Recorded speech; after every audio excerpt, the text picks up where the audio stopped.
Bon, il semble que beaucoup aient des trains, donc on va peut-être pas trop tarder à démarrer cette session sur l'avenir de l'obstétrique, on peut dire ça comme ça, le futur. Donc, c'est pratique clinique en obstétrique. Il y a d'abord une controverse sur la cure ou pas des ismocèles. Le pour va être fait en vidéo par Olivier Donès qui n'est pas là en direct. Puis Paul Gerby nous fera le contre. Ensuite, on aura les résultats de 4 études françaises, dont 3 essais randomisés, de Christophe Vessière, Giro, Bertrand Gachon et Céline Scholler. Et on devait avoir normalement Ben Moll, qui est en Australie, en Zoom, pour nous parler de l'intégrité en recherche en obstétrique. Mais il semble qu'il y ait des problèmes techniques, je ne suis pas sûr que ça va avoir lieu véritablement, donc vous allez peut-être être libéré un peu plus tôt que prévu. Donc on va tout de suite commencer donc par le pour la cure d'ismocèle. Et je pense que je vais devoir lancer la vidéo.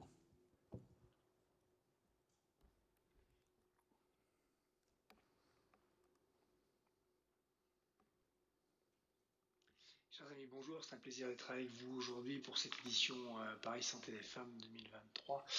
Je voudrais d'abord remercier le professeur Cyril Wissou pour son invitation à venir discuter avec vous des ismocèles et à venir débattre de l'utilité ou non de les traiter. Je vais avoir le plaisir de défendre pour le traitement des ismocèles. Je n'ai évidemment pas de conflit d'intérêt avec la présentation et il est clair que, pour faire rapide, si dans les années 60 le taux de césarienne était de 2%, aujourd'hui on est déjà beaucoup plus haut avec des taux qui augmentent des années 90 à 2014 et qui ont doublé dans certains pays et qui atteignent plus de 25% en Europe, ce qui est beaucoup trop. Mais bon, l'incidence des césariennes augmente et alors, qu'est-ce que ça veut bien faire? Eh bien, dans les années 60, un Australien a décrit pour la première fois ce que pouvait donner une césarienne au niveau de l'utérus et il a prédit que si le taux de césarienne commençait à s'envoler, eh bien, cela serait automatiquement corrigé par un facteur, le facteur utérin. Donc, où en est-on 60 ans plus tard? 60 ans plus tard, à part que les photos sont plus jolies, les images d'ismocèles sont toujours impressionnantes et il est clair que les femmes ne réagissent pas toutes de la même manière devant l'ismocèle. Vous avez sur ces deux photos de couple sagittale à froid d'utérus ces femmes qui ont chacune eu une césarienne et on peut voir qu'il n'est pas du tout pareil en image d'agrandissement, elles n'ont pas cicatrisé du tout de la même manière.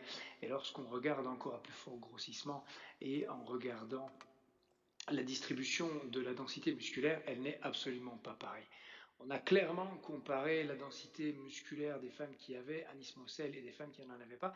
Eh bien, nous avons constaté que la densité musculaire était non seulement beaucoup moins importante dans le myomètre résiduel, mais également beaucoup moins importante en comparaison des patientes qui n'avaient pas d'ismocèle. Cette diminution de densité de myomètre résiduel pourrait expliquer les pathologies et les symptômes dont souffrent ces patientes qui sont essentiellement liés à de la rétention sanguine au niveau de cette petite cavité, qui peut donner des saignements intermenstruels. Les femmes décrivent vraiment des règles qui mettent très longtemps à se stopper avec des saignements prolongés. Cela peut également participer à des phénomènes inflammatoires en créant de la dyspareunie et des dysménorrhées et éventuellement également participer à des troubles de la fertilité, notamment par le transport du sperme à travers le col et la création d'un milieu intracavitaire un petit peu inflammatoire, donc peu propice finalement à l'implantation.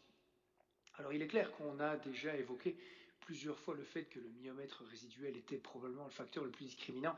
Et là, je vais arrêter tout de suite un débat parce que je pense que ça posera question après, en ce qui concerne justement le myomètre résiduel et le risque de rupture utérine. Bien très récemment, mes amis hollandais de l'université d'Amsterdam ont publié un papier très intéressant. Ils ont mesuré le myomètre résiduel chez les patientes qui avaient été traitées par célioscopie, des patientes qui n'avaient pas été traitées par célioscopie. On peut voir ici en bleu, évidemment, à la visite de baseline, le myomètre a résiduel a très fort augmenté.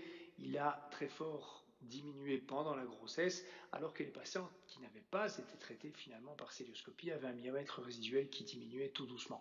Mais c'est pas ça le plus important. Le plus important, c'est que lorsque l'on compare ces deux groupes en termes de déhiscence utérine et en termes de rupture utérine, il n'y a aucune différence. Et donc là, c'est très important, à partir du moment où on va devoir conseiller ces patientes, ces données que nous amènent nos amis hollandais nous rassurent dans le fait que ces ismocèles que l'on diagnostique et qui sont asymptomatiques ne doivent pas être traités pour éviter le risque de rupture utérine. Et ça, j'insiste très fort sur ce point, parce que je pense que ça fera débat. Et à mon avis, le docteur Gerby sera d'accord avec moi. Enfin, j'espère. Ceci étant dit, les ismocèles se diagnostiquent soit par échographie, soit par résonance magnétique, et lorsqu'ils sont symptomatiques, on peut les traiter de plusieurs manières. On peut proposer éventuellement un traitement médical. Le problème, c'est que les essais sont très variables en termes de qualité, avec des essais qui peuvent être montrer une certaine efficacité des progestatifs ou de la contraception combinée, ou alors une inefficacité tout à fait démontrable, comme dans d'autres études. Le stérilet Mirena a montré une efficacité très relative, et donc il est très difficile de tirer des conclusions sur le traitement médical. Néanmoins, ça pourrait être essayé chez les patientes qui n'ont pas de désir de grossesse. Maintenant, en termes d'intervention chirurgicale, plusieurs interventions ont été proposées, notamment les hystéroscopies résections, qui sont des résections d'ismocèles, les chirurgies vaginales ou célioscopiques, enfin hystérectomie que je ne traiterai pas, mais c'est un traitement radical qui est à proposer aussi.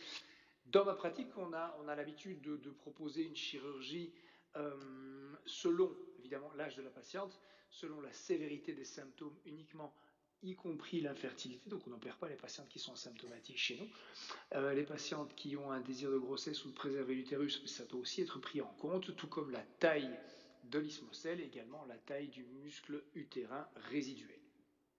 Voyons l'hystéroscopie, c'est une des premières chirurgies de correction qui a été proposée dans fin des années 90 par les équipes chiliennes, et ils proposent de resséquer la partie basse de l'ismocèle, de resséquer ensuite la partie haute de l'ismocèle et d'électrocoaguler le fond de l'ismocèle pour éviter tout problème de diminution de myomètre résiduel.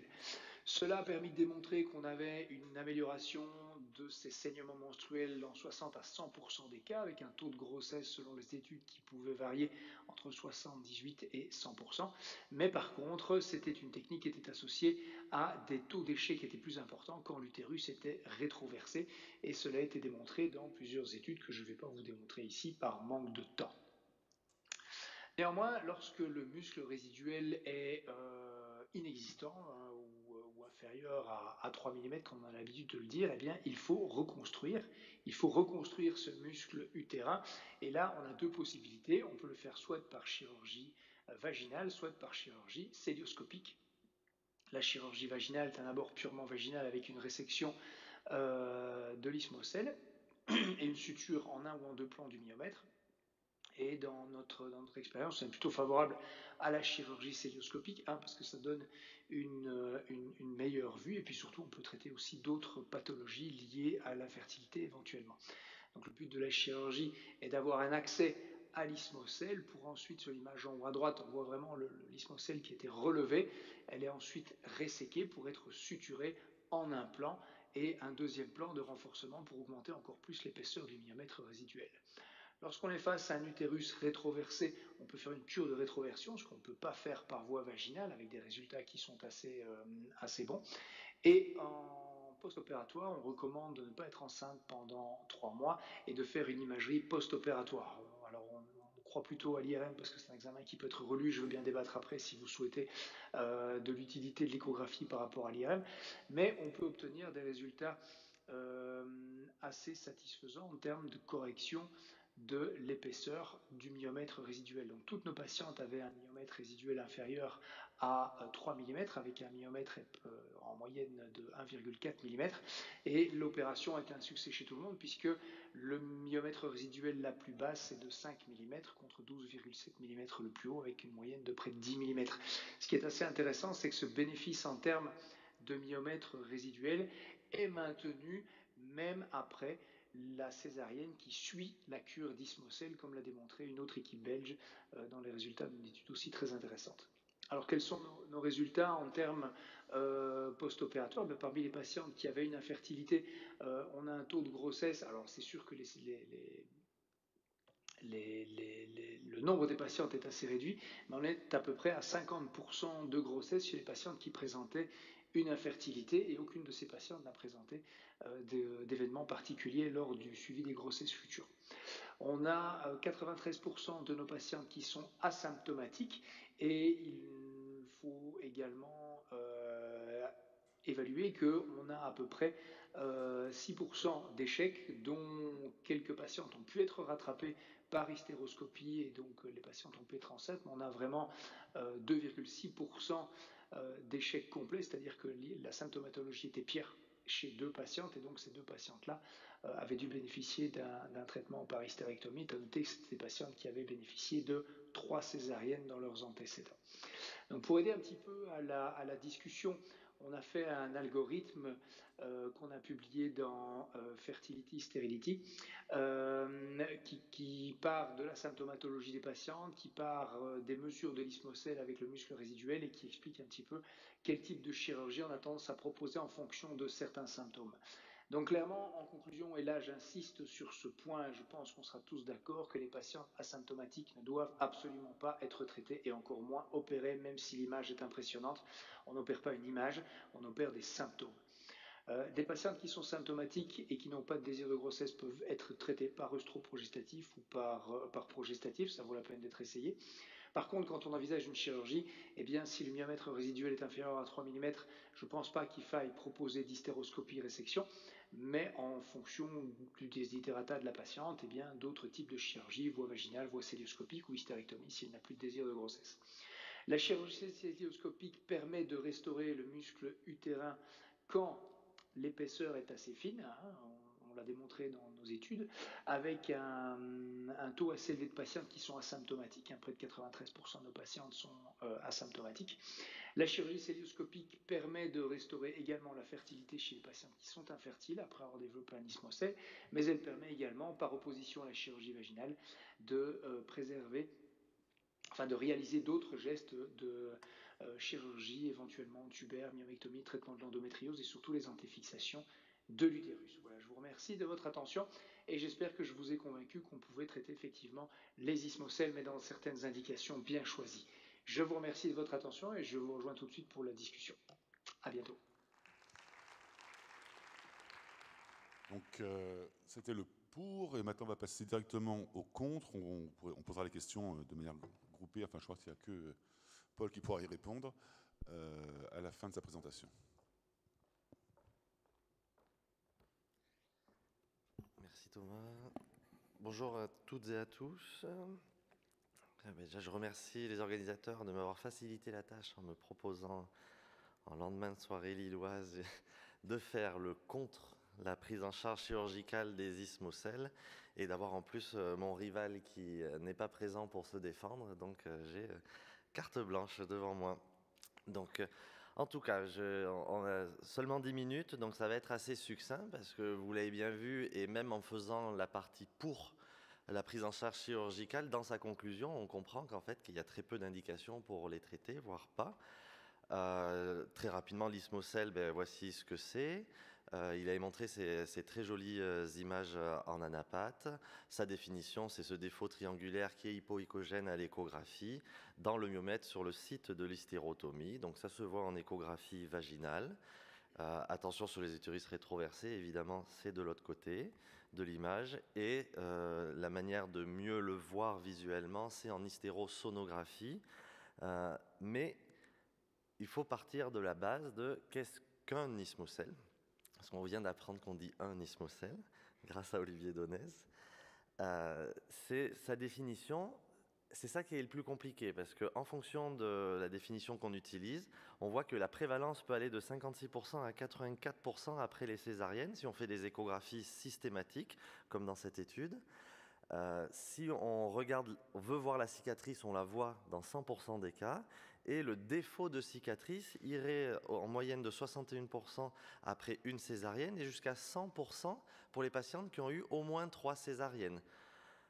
Donc ils se sont attachés, ceux qui s'intéressent à cette pathologie, ou à cette entité clinique plutôt ou d'imagerie, ils sont attachés à regarder la mesure du myomètre résiduel, la distance entre cette niche qu'on peut observer et le myomètre qui reste jusqu'à la séreuse.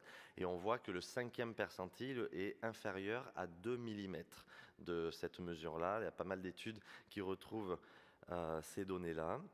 Et donc, pour harmoniser les définitions, il y a un Delphi qui s'est réuni avec 15 experts internationaux et ils ont retenu comme mesure une indentation de plus de 2 mm pour la niche et également de 2 mm de myomètre résiduel.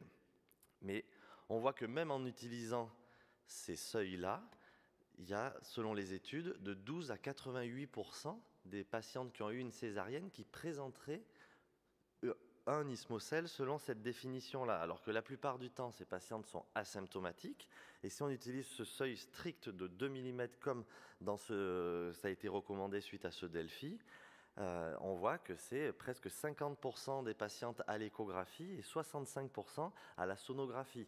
Donc, est-ce réellement une pathologie si ça concerne quasiment toutes nos patientes qui ont eu au moins une césarienne? Donc, quels seraient les objectifs pour prendre en charge ces ismocèles? Donc, traiter les saignements, il l'a évoqué un petit peu, c'est là où ça peut sembler un petit peu intéressant chez les patientes qui sont très symptomatiques et qu'on a réussi à mettre en relation avec la présence d'un ismocèle, ces saignements. Améliorer les résultats en AMP, et là, il y a pas mal d'équipes qui ont étudié ça, parce qu'on sait qu'il y a un petit sur-risque d'infertilité chez les patientes qui présentent un antécédent de césarienne. Certains l'associent possiblement au fait qu'il y ait cet ismocèle. Pourquoi? Parce que ça favoriserait peut-être les faux trajets. Pour les inséminations intra-utérines, c'est plus compliqué. Et est-ce qu'il y aurait un problème d'implantation? Et enfin, l'objectif, et c'est celui dont on va discuter ici, parce qu'on est sur une session de pratique clinique en obstétrique, c'est si on souhaite améliorer le pronostic des grossesses, donc le pronostic obstétrical, pour limiter le nombre de grossesses sur la cicatrice de césarienne, le nombre de placenta accreta, et surtout, parce que ce qu'on craint le plus avec une cicatrice qui est très fine échographiquement, ça serait de limiter le risque de rupture utérine. Donc c'est sur ce 3e point que moi je me suis concentré pour cette présentation vu qu'on était en session d'obstétrique. Et là moi j'aimerais déjà repartir aussi d'un autre constat de base. Comme vous le savez, ça c'est une évidence, on le sait tous, que le risque de rupture utérine augmente avec le nombre de césariennes, le risque de placenta accreta augmente avec le nombre de césariennes. Donc faire une chirurgie où on va refaire une cicatrice supplémentaire sur l'utérus, parce que pour pouvoir suturer, vous l'avez vu en célioscopie, pour pouvoir suturer l'ismocèle, il faut la réséquer et puis la suturer. Donc il faut créer une nouvelle cicatrice supplémentaire. Donc si le but est de réduire le risque d'accreta ou de rupture utérine, rien que sur le principe de base, c'est vrai que ça me questionne beaucoup. Et enfin, si on regarde la littérature sur le pronostic obstétrical après une réparation chirurgicale d'un ismocèle. Mais là, c'est assez incroyable, en fait, parce qu'Olivier Donez a présenté son étude et vous avez vu qu'il n'y avait que 9 grossesses, donc on ne peut pas parler du pronostic obstétrical sur 9 cas. Et donc, la seule étude qu'on a à notre disposition, c'est celle-ci dans l'American Journal qui vient tout juste d'être publiée il y a 3 mois, de Jordans, donc une équipe hollandaise, qui ont fait une cohorte prospective des patientes qui ont un ismocèle. Donc là, si on regarde un petit peu plus en détail, parce qu'on se dit chouette, on a une centaine de patientes, qu'est-ce qu'on va pouvoir avoir comme données? Il y a 61 patientes qui ont été traitées, dont on a les données pour 50 pour les grossesses. Là, c'était les patientes qui étaient asymptomatiques et ou un mur myométrial résiduel de moins de 2 mm. Donc c'est le seuil qui a été défini par le Delphi, donc pourquoi pas. Mais par contre, le groupe de comparaison, regardez ce que c'est. Donc c'est les patientes qui étaient dans cette cohorte prospective pour ismocèle. Elles étaient toutes asymptomatiques et il y en a 72% qui avaient une mesure du myomètre de 2 mm, de plus de 2 mm strictement. Donc en fait, ces patientes-là n'étaient pas des ismocèles. Donc ce groupe de comparaison, même si c'était une cohorte prospective, il peut nous questionner. Et donc il l'a montré, Olivier Donez, cette diapositive, mais elle est assez intéressante parce que oui, le chirurgien est très content parce qu'après avoir fait sa réparation, on augmente l'épaisseur du myomètre. Est-ce que c'est ça qui est le plus important? Ça, on ne le sait pas, mais en tout cas, c'est ça le succès chirurgical, comme le disait Olivier Donès, c'est d'augmenter l'épaisseur de la cicatrice. Mais on voit que même en l'ayant augmenté et réparé, évidemment au cours de la grossesse, parce que il y a à peu près 75 patientes qui ont eu une grossesse dans cette cohorte et qui ont eu un suivi échographique tout au long de la grossesse. Et on voit que évidemment, même en l'ayant réparé, il n'y a plus de différence significative au 3e trimestre sur l'épaisseur du myomètre. Au niveau du segment inférieur, donc au niveau de la réparation de l'isthmocèle. Et on voit que ça devenait très fin, comme ça l'était déjà de manière basale. Et enfin, si on regarde les issues, parce que cette équipe-là a communiqué et communique beaucoup sur le fait que ça améliore le pronostic obstétrical de les traités.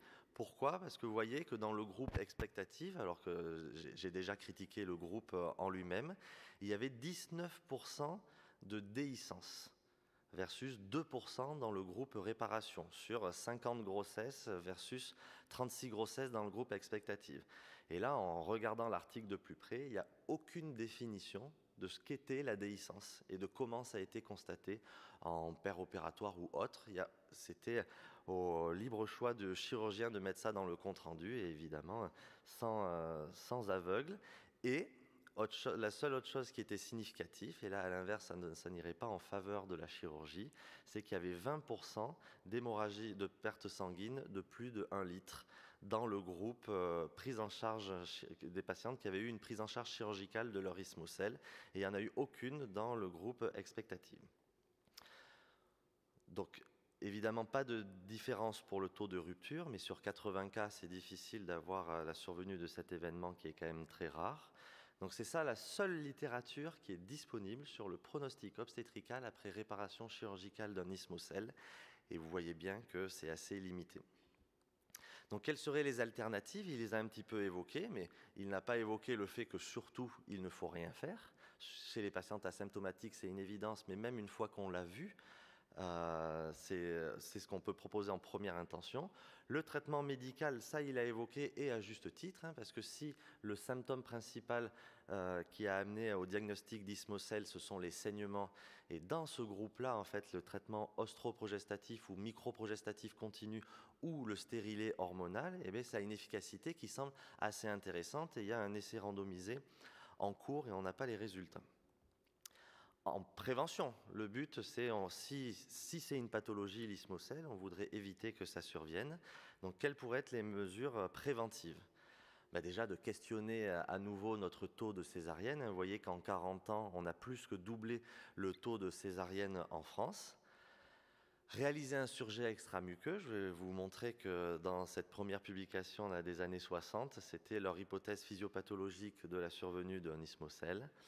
Et il y a beaucoup d'auteurs, notamment Bugeaud au Canada, qui sont intéressés à la fermeture en 2 plans de l'hystérotomie, donc au moment de l'hystérographie.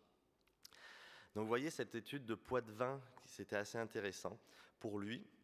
En 1961, il avait publié ces images-là, comme quoi si dans notre surjet ou dans notre suture, on prend la muqueuse, pour lui, c'est comme ça qu'on aboutissait à la survenue d'un isthmocèle. Et Bugeaud a repris ces données-là avec ce schéma-là, que si dans notre suture du surjet, on avait pris la muqueuse, donc l'endomètre, que c'est lui qui s'insinuait et qui créait à distance cette niche, parce qu'il n'y avait pas assez de muscles qui étaient mis en confrontation. Donc, en concluant dans son étude qu'il faut bien essayer d'exclure l'endomètre au moment de l'hystérographie. Il avait fait un essai pour montrer qu'il y avait une amélioration de l'épaisseur de la cicatrice si on évitait de prendre la muqueuse et qu'on faisait un surjet en 2 plans. Donc là, c'était d'associer les 2 techniques chirurgicales. Donc il y en a en effet plusieurs qui sont intéressés au fait de faire 2 plans, donc notamment Bugeaud au Canada.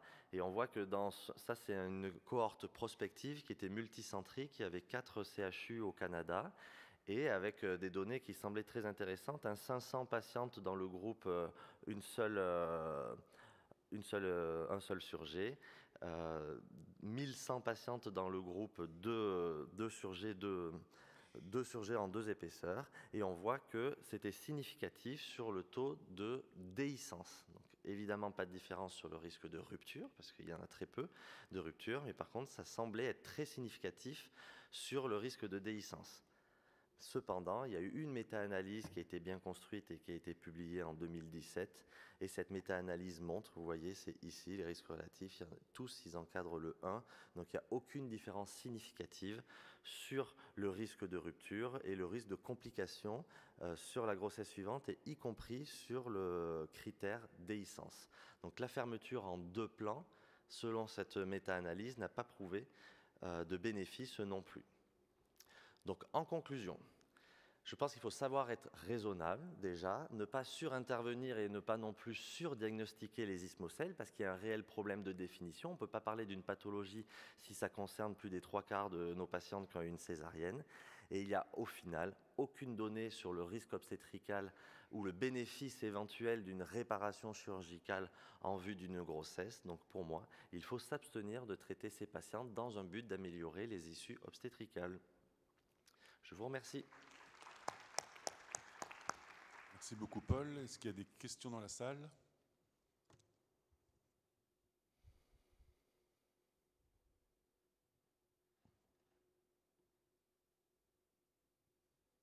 Du coup, j'aurais voulu savoir par rapport à la voie d'accouchement, parce qu'en fait, c'est aussi ça qui nous intéresse.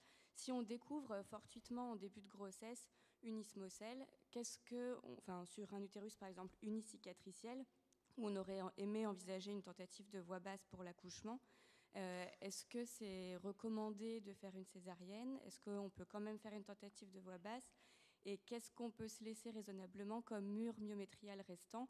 Parce que c'est un peu délicat de dire à la patiente qu'on va tenter une voie basse alors qu'il n'y a plus de myomètre restant. Mais en même temps, si on fait des césariennes à tout le monde, on augmente de plus en plus le problème. Exactement, mais vous venez de répondre, je pense, à la question. Le problème, c'est de l'avoir vu, de l'avoir dit à la patiente, et là, ça devient délicat. On lui a dit que son mur myométrial est plus fin que la moyenne, que le risque que l'on craint, c'est la rupture utérine. Donc si, malgré ça, la patiente souhaite une tentative d'accouchement par voie basse, si les conditions obstétricales sont favorables et réunies, oui, on peut autoriser une tentative d'accouchement par voie basse, et il n'y a pas de seuil qu'on peut déterminer, parce que ça n'a pas été étudié. Donc en fait, il faudrait mieux fermer les yeux, objectivement. Mais honnêtement, on est un peu coincé. Une fois qu'on l'a dit à la patiente, là, c'est les patientes qui sont demandeuses d'une césarienne. Et là, c'est pour ça, il vaut mieux ne pas le dire finalement. Mais est-ce qu'il faut le rechercher? C'est ça le problème. Voilà, donc exactement. On peut pas le chercher. Pour compléter la réponse de Paul, lorsqu'on essaye de limiter le taux de rupture en prenant en compte la mesure de l'épaisseur de la cicatrice, l'essai qu'a réalisé Patrick Rosenberg récemment n'a pas montré de bénéfice à la mesure de la cicatrice. Donc ça ne protège pas de la rupture utérine que d'avoir fait cette mesure et d'avoir sélectionné les femmes sur la cicatrice. Donc je pense qu'effectivement, on peut faire une tentative de voie basse. En plus, ce n'est pas toute la longueur de la cicatrice qui est ismocélisée. Oui. C'est sur 2 cm ou 1 cm. Dans votre exposé sur la non-indication de l'intervention sur l'ismocèle, vous avez délibérément écarté l'infertilité. Mais là, en tant que FUViste, je témoigne évidemment parce qu'on n'a pas de data publiée, mais on a des lots de patientes qui n'ont pour seul et unique facteur d'infertilité que cette césarienne, dans des infertilités secondaires bien sûr, qui s'est rajoutée dans leur parcours. Le premier enfant est arrivé en moins d'1 an et le deuxième ne parvient pas. Et on stimule, on fait des inséminations artificielles, on fait des fécondations in vitro, des transferts, rien ne se passe. On ferme l'ismocèle, on a une grossesse spontanée. Alors évidemment, une hirondelle ne fait pas le printemps, c'est pas une étude, je suis d'accord, mais ça parle quand même. Oui, mais justement, en fait, il y a un tout petit peu de littérature et elle est très contradictoire. C'est que des séries, il n'y a aucun essai randomisé évidemment, c'est que des séries et des cohortes qui sont la plupart rétrospectives et en fait, elles sont très très contradictoires. Il y en a plusieurs qui sont en faveur du traitement et d'autres qui montrent qu'il n'y a pas de différence en taux d'implantation et en succès de grossesse. Donc on ne peut pas trop conclure non plus.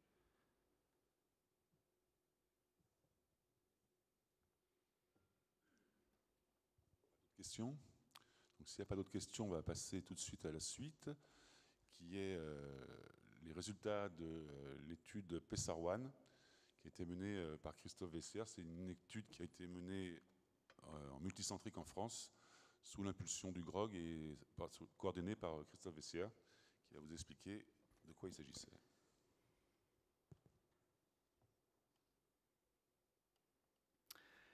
Merci Thomas, merci Olivier, merci aux organisateurs de me permettre de faire cette présentation donc, du résultat d'un essai PESAR-1 qui a été effectivement réalisé sous la conduite de participants du groupe de recherche en obstétrique.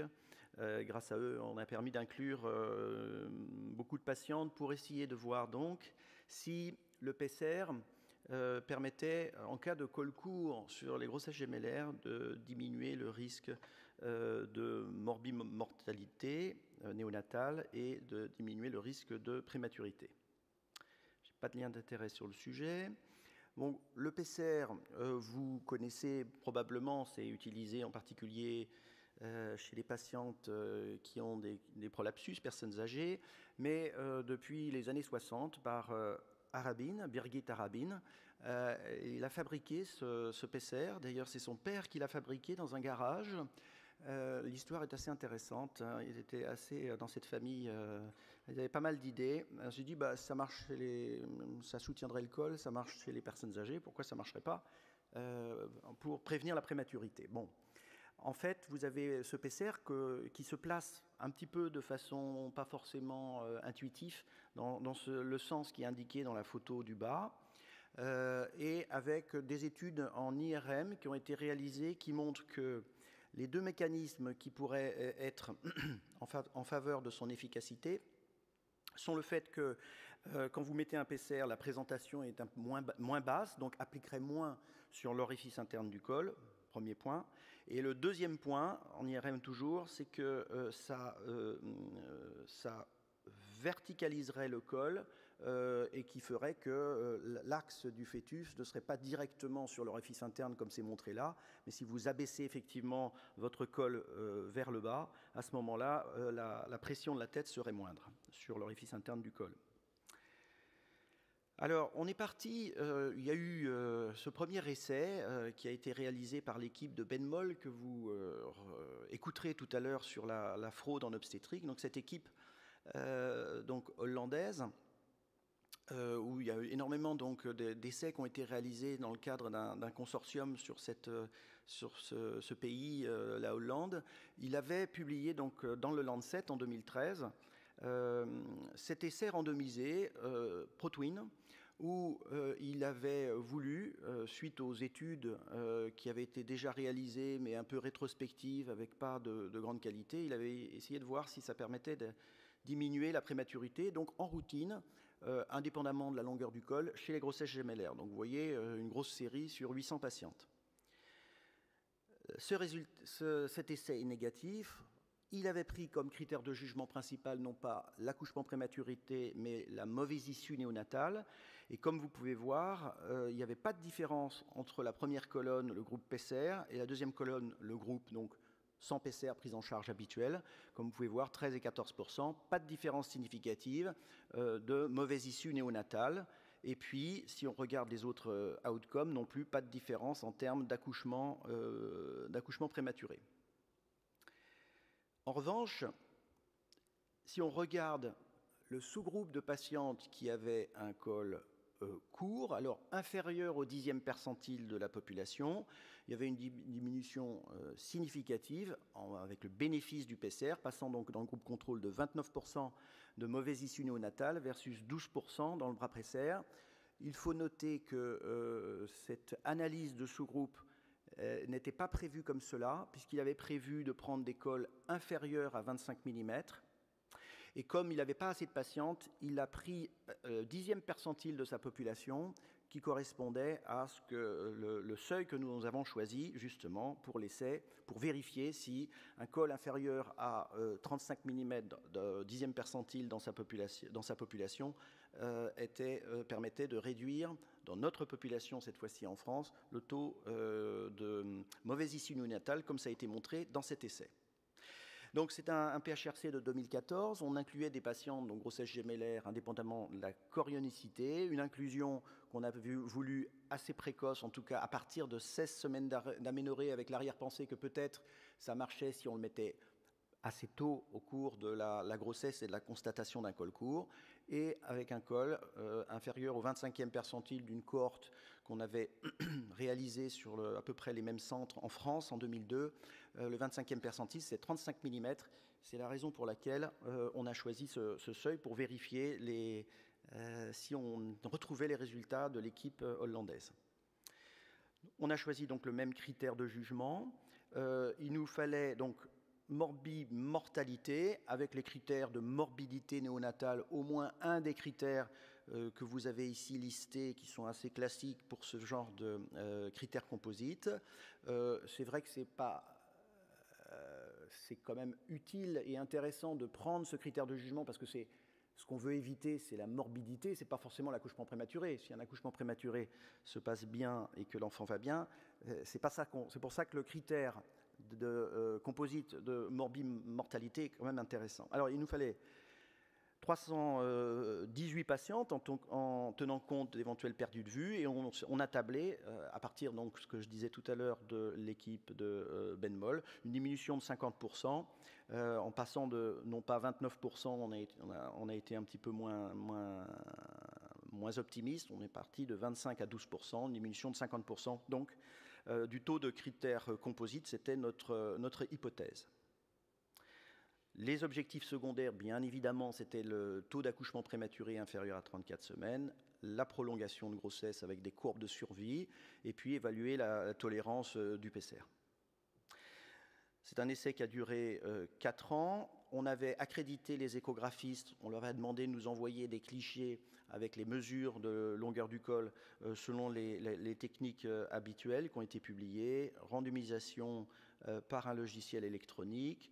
On avait réalisé aussi un prélèvement vaginal pour voir éventuellement s'il y avait déjà une infection, ce qui aurait peut-être contre-indiqué ou pas le fait de mettre un PCR, et voir un petit peu s'il y avait des infections, si on la retrouvait juste en amont de la pose du PCR. Et donc on a aussi pris les deux groupes, on a stratifié, c'est-à-dire qu'on a le même nombre de patientes entre les deux groupes sur ces deux périodes d'âge gestationnel, pour essayer de voir éventuellement si il pouvait marcher quand c'est posé précocement et moins quand c'était posé tardivement. Et le retrait du PCR, assez classiquement, dans le groupe PCR, à 36 semaines d'aménorrhée.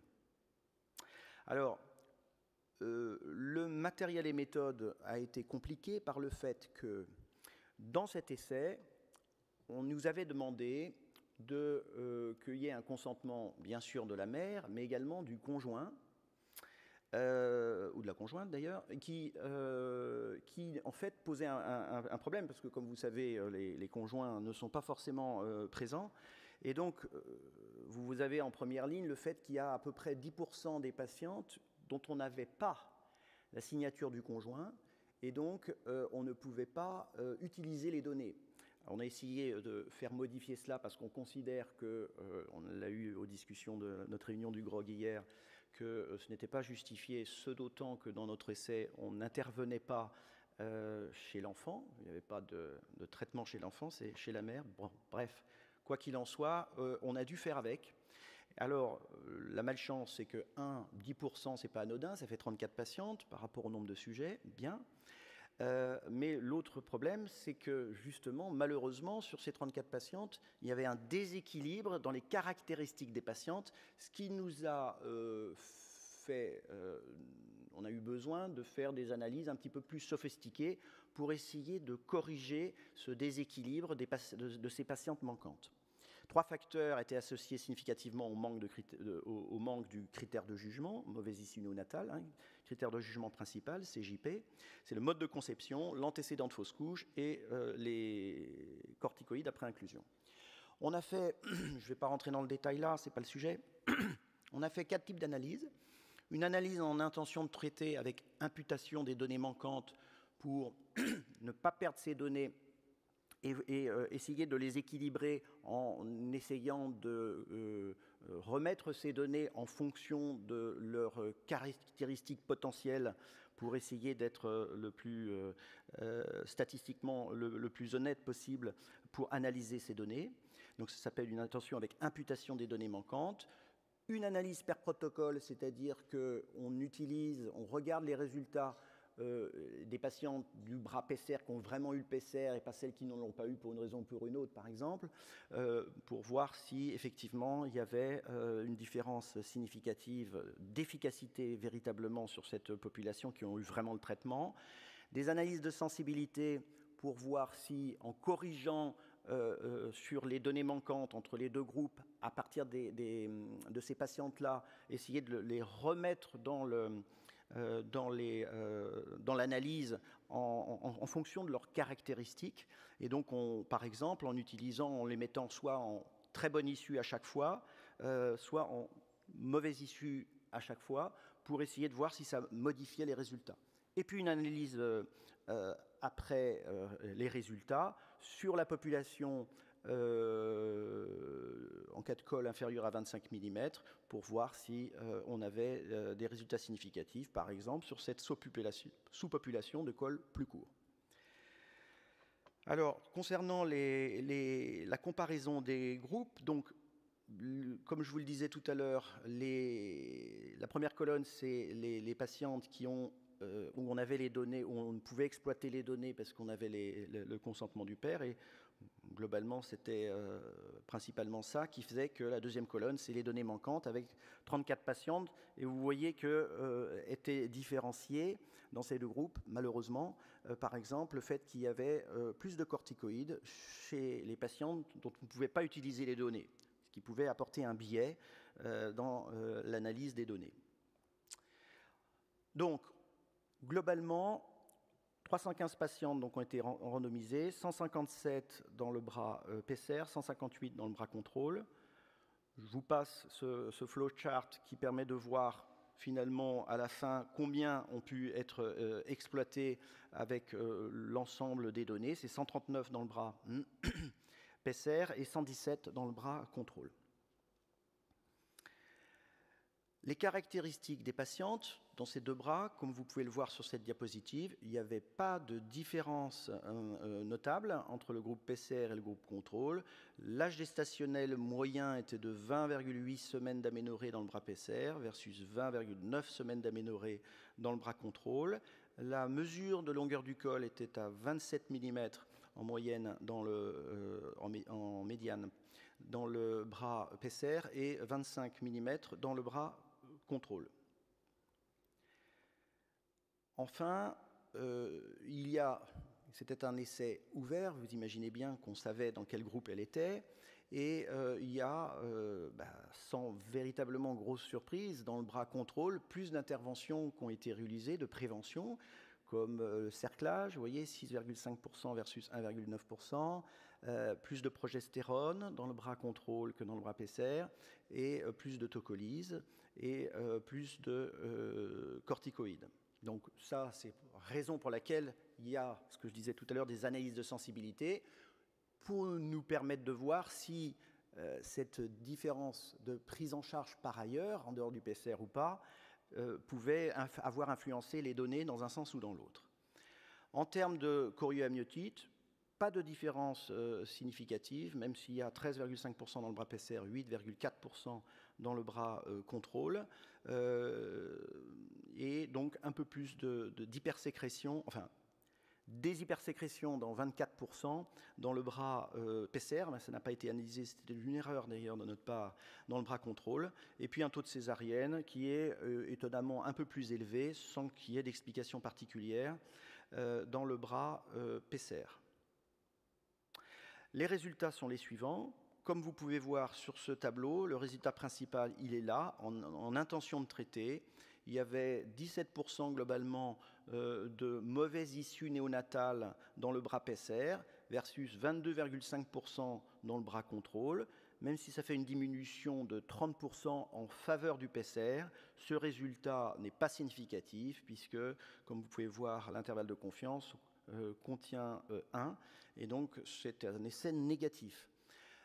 L'analyse per protocole, donc en prenant les données, en éliminant les dossiers où il n'y a pas eu la prise en charge qui avait été escomptée, on a les mêmes résultats avec une diminution non significative dans le bras PCR. Dans les analyses donc, de sensibilité, par exemple, si on met tous les données manquantes avec une bonne issue des nouveau-nés, on ne retrouve pas de différence significative. En revanche, si on pousse effectivement en mettant tous les résultats avec mauvaise issue néonatale, on retrouve là une différence significative. On a mis juste ça parce que ce type d'analyse avec best case scénario, worst case scénario est très utilisé en cancérologie, mais nous l'utilisons peu dans notre spécialité. Alors, si maintenant on regarde en post-hoc, c'est-à-dire on regarde les patientes qui avaient non pas un col inférieur à 35 mm, mais plus spécifiquement inférieur à 25 mm, encore une fois, on n'a pas de différence significative, même s'il y a une diminution en faveur du PCR d'environ 35%. Enfin, en termes de taux d'accouchement inférieur à 34 semaines, comme vous pouvez voir, vous n'avez pas de différence significative, puisque vous avez 37% d'accouchement inférieur à 34 semaines dans le bras PCR versus 40% dans le bras contrôle. Idem pour le taux d'accouchement prématuré à 37 semaines, même s'il y a une tendance en faveur du PCR, 61% versus 72% dans le bras contrôle. Ce qui est assez parlant quand même, c'est cette courbe de survie, hein, donc cette courbe qui, en fonction de l'âge gestationnel que vous voyez sur les ordonnées, nous permet de voir au fur et à mesure de l'âge gestationnel combien il reste de patientes qui n'ont pas accouché.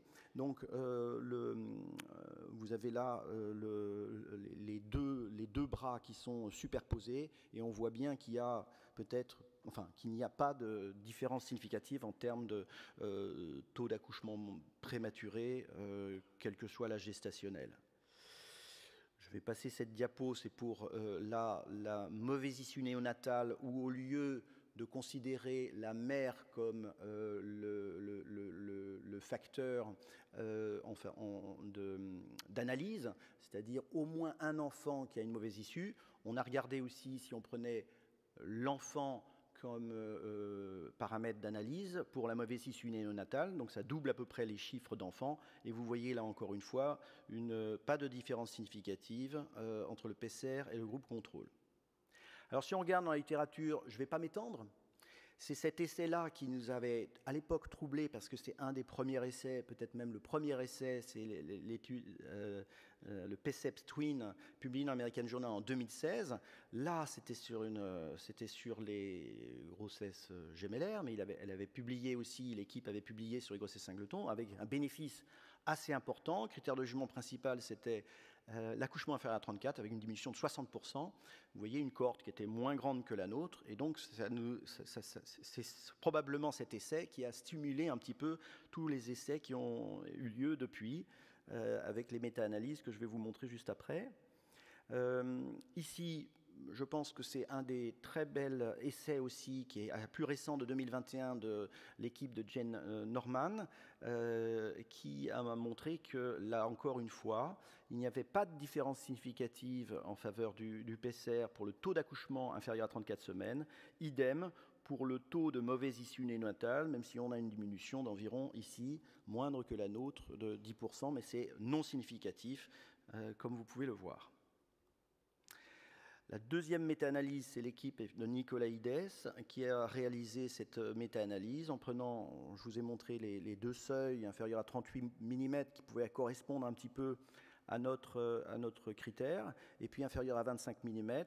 Et là encore, vous voyez qu'il n'y a pas de différence significative, ni pour la mauvaise issue néonatale, ni pour l'accouchement inférieur à 34 semaines, quel que soit le seuil de col court pris.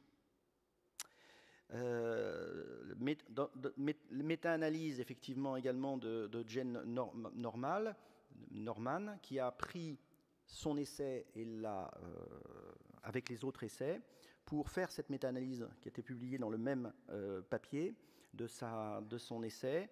Et avec le seuil inférieur à 34 semaines, vous voyez que on retrouve à peu près nos chiffres, hein, de 0,74.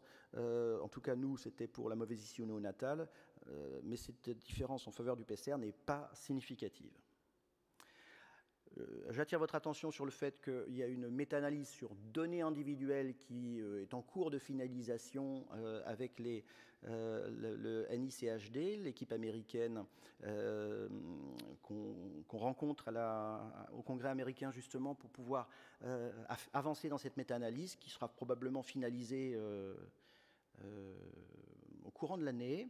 L'avantage là, c'est qu'on récupère toutes les bases de données des principaux essais, que ce soit à gauche pour les singletons ou à droite pour les gémellaires, pour corriger éventuellement des erreurs. C'est pour ça qu'on appelle ça une méta-analyse sur données individuelles, pour pouvoir corriger éventuellement les erreurs qu'il y a dans les bases de données et pour ajuster un petit peu l'ensemble des critères. Voilà, ça, ces résultats, alors j'avais mis 2022, mais c'est toujours en retard, ça sera 2023. Donc, pour conclure, le PCR ne permet pas de réduire le taux de mortalité périnatale en cas de col inférieur à 35 mm, entre 16 et 24 semaines, en cas de grossesse gémellaire. Le PCR ne permet pas de réduire la grande prématurité. De plus, il n'y a pas de bénéfice du PCR si proposé précocement, par exemple inférieur à 20 semaines, ou pour des cols courts inférieurs à 25 mm.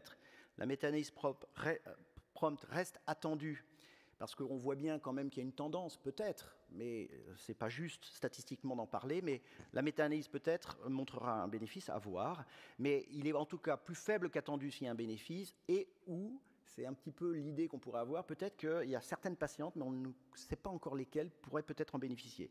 Donc l'utilisation du PCR ne devrait pas être proposée en cas de grossesse gémellaire à col court en France aujourd'hui, au vu de cette grande étude. Je profite avant de conclure juste de vous parler de ce congrès qui a lieu là à Belgrade entre le 9 et le 11 mars. Donc vous avez encore un peu de temps pour vous inscrire, mais donc c'est un congrès où on parle justement de cette thématique avec de très belles présentations. Je vous invite, si vous avez la possibilité, d'y aller. Je vous remercie.